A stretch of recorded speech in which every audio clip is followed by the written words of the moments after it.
Pemirsa, Mercy Indonesia kembali mengirimkan tim relawan medis ke jalur Gaza, Palestina untuk melanjutkan misi kemanusiaan. Tim medis darurat tersebut terdiri dari dokter spesialis paru, spesialis anestesi, dan perawat.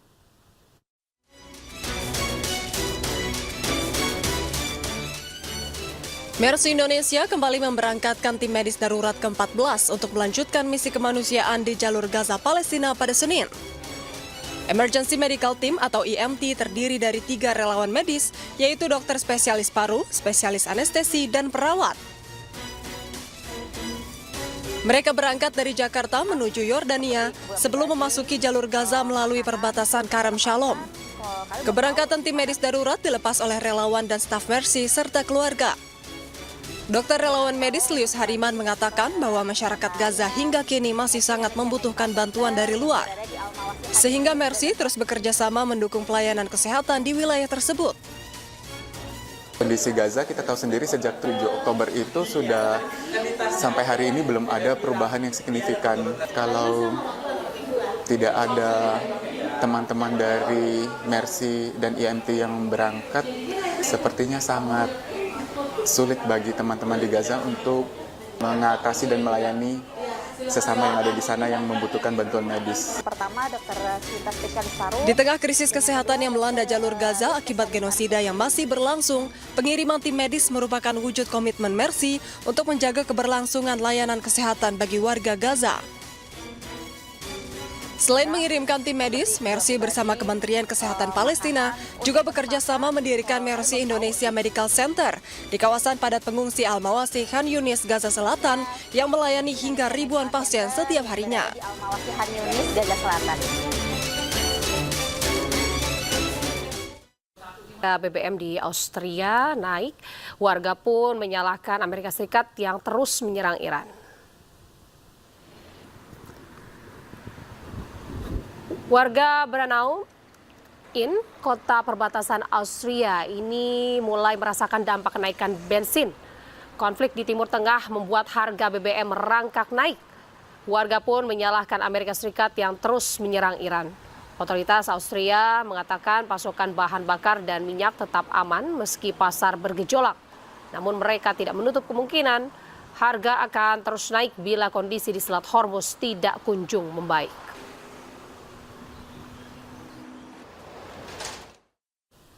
Tidak hanya di Eropa, pemirsa, BBM di Palestina pun merangkak naik.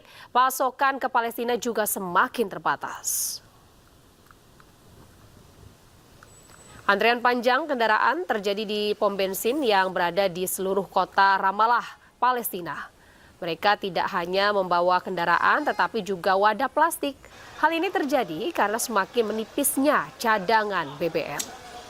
Kementerian Keuangan dan Otoritas Perminyakan Umum Palestina menyebut konflik regional yang tidak kunjung usai membuat stok BBM terus berkurang. Pihak berwenang mengatakan terus berupaya untuk meningkatkan jumlah pasokan bahan bakar dalam beberapa hari mendatang.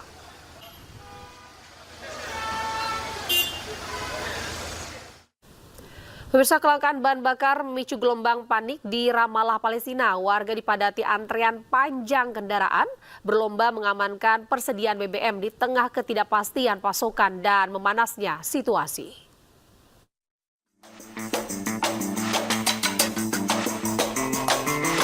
Puluhan stasiun pengisian bahan bakar di kota Ramallah dipadati antrean panjang kendaraan. Warga berbondong-bondong mengisi bahan bakar setelah muncul kekhawatiran harus terganggunya pasokan BBM. Deretan mobil mengular di depan SPBU, sejumlah warga terlihat mengisi bahan bakar ke tangki kendaraan. أنا صعب جدا جدا يعني أنا جاي من حوار شغال في بيت حنينة فانقطعت في البنزين برام الله وبدي أوصل بيت حنينة ومش قادر أوصل الشغل لأنه ولا نفس بنزين نهائيا يعني قاعد بزق في السيارة زك لحتى أقدر إني أعبي بنزين وهذه المشكلة إنه فيش بنزين يعني طلع الأزمة بدك تضيع نص نهارك مشان تعبي بنزين نص نهار بدي اضيع مشان اعبي السياره بنزين احط فيها بنزين يعني بحط ب100 لكن مش اعبيها احط ب100. Kementerian Keuangan Palestina dan Otoritas Umum Perminyakan menyatakan kelangkaan BBM dipicu oleh kekhawatiran akan memanasnya kembali konflik Timur Tengah. Pemerintah Palestina menegaskan tengah berupaya meningkatkan pasokan bahan bakar dalam beberapa hari mendatang. Namun, berkurangnya pengiriman dan aksi pembelian secara panik oleh masyarakat disebut memperburuk kondisi di lapangan. Pemirsa, tentara Lebanon mulai mengambil alih sejumlah wilayah di Lebanon Selatan seiring penarikan bertahap pasukan Israel. Penarikan ini dilakukan berdasarkan kesepakatan tripartit yang dimediasi Amerika Serikat di Roma. Personel Angkatan Darat Lebanon memasuki dan menguasai kembali kota Shrifa, Lebanon Selatan. Sementara pasukan penjaga perdamaian PBB juga berpatroli di kota tersebut.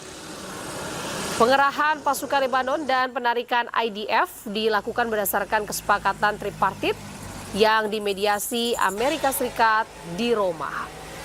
IDF menyatakan telah mulai proyek percontohan zona aman di Front, Shrifa dan juga Zautar al-Gharbiyeh bersama Komando Pusat Amerika Serikat dan Angkatan Darat Lebanon. Berdasarkan kesepakatan itu, tentara Lebanon akan ambil alih pengamanan wilayah secara bertahap. Sementara Hizbullah menolak perjanjian tersebut dan menegaskan akan tetap melanjutkan operasinya. Pemirsa, tentara Lebanon masuk ke kota Zaqtar al-Gharbiyah setelah Israel mundur. Meski mundur, Israel akan bertahan di wilayah perbatasan atau zona keamanan di Lebanon Selatan. Pasukan Lebanon masuk kota Zautar al-Gharbiyah dengan kendaraan militer. Menurut media lokal, Lebanon mengerahkan pasukannya ke wilayah selatan. Warga pun diminta untuk tidak ke kota tersebut sampai situasi stabil. Tentara Lebanon juga melancarkan operasi penghancuran amunisi yang belum meledak di dalam kota. Pasukan Israel beberapa kali menembaki tentara Lebanon dan menghambat proses ambil alih ini. Sebelumnya Israel menyatakan akan mundur dari zona percontohan dan mengawal proses pengamanan. Namun Israel akan tetap berada di zona keamanan yang berada di Lebanon Selatan.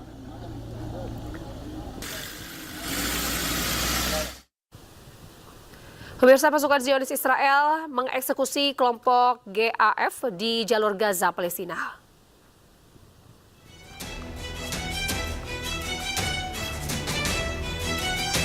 Pada pantauan udara Zionis Israel, terlihat sejumlah orang memasuki senjata api ke sebuah kendaraan mobil. Israel mengklaim persenjataan yang diangkut untuk menyerang pasukan Zionis Israel di wilayah tersebut. Tidak lama, Zionis Israel melakukan serangan udara kepada kendaraan yang tengah dikendarai untuk menghilangkan ancaman tersebut.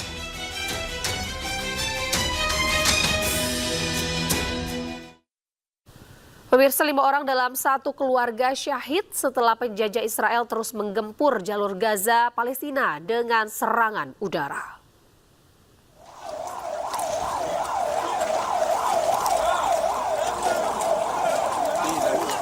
Serangan brutal Zionis Israel ke kawasan Al-Nasr, kota Gaza, menyebabkan 5 dari satu keluarga syahid.